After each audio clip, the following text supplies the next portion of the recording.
السلام علیکم، drama serial وہم کی نیکسٹ ایپیسوڈ میں آپ لوگ دیکھیں گے کہ ایشل تائی جان کے پارلر میں موجود ہے اور وہاں پہ چیزوں کی تلاشی لے رہی ہے کہ کسی نہ کسی طرح سے تائی جان کا کوئی ایسا راز معلوم ہو جائے جس سے وہ ان کی حقیقت اپنے شوہر جنید کے سامنے لے آئے،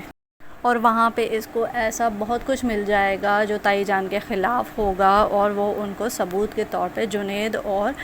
فرید کے سامنے پیش کر سکتی ہے۔ ایشل کو صرف گھر کے متعلق ہی راز معلوم نہیں ہوں گے بلکہ محلے سے جو عورتیں تائی جان کے پارلر میں تیار ہونے آتی تھیں اور کس طرح سے تائی جان ان لوگوں کی برین واشنگ کرتی تھی اور کیا کچھ اپنی ساس کے بارے میں بتاتی تھی، وہ سب کچھ ایشل کو پتہ چل جائے گا اور وہ یہ سب بھی جنید کو بتائے بغیر نہیں رہے گی۔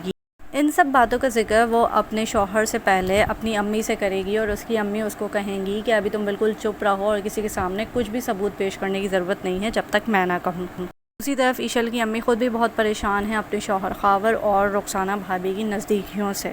وہ جب بھی رخسانہ بھابھی اور خاور کو ایک ساتھ بیٹھا دیکھتی ہے اور راز و نیاز کی باتیں کرتا دیکھتی ہے تو وہ خاموش نہیں رہ پاتی اور ہمیشہ کوئی نہ کوئی طنز کر کے جاتی ہے۔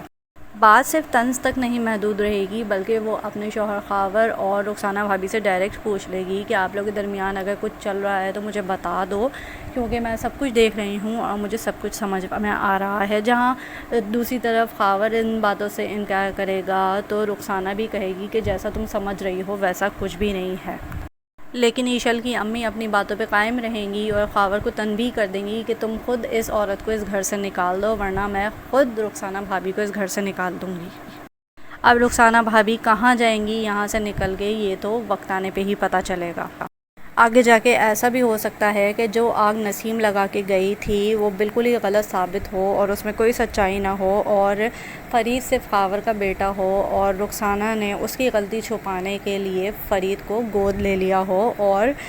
اس کا شوہر انور غلط سمجھا ہو اور اس کی بنا پر دونوں کی طلاق ہو گئی ہو۔ اگر آپ کو میری ویڈیو اچھی لگی ہو تو لائک کیجیے گا اور اس چینل کو بھی سبسکرائب کیجیے گا۔ تھینک یو، اللہ حافظ۔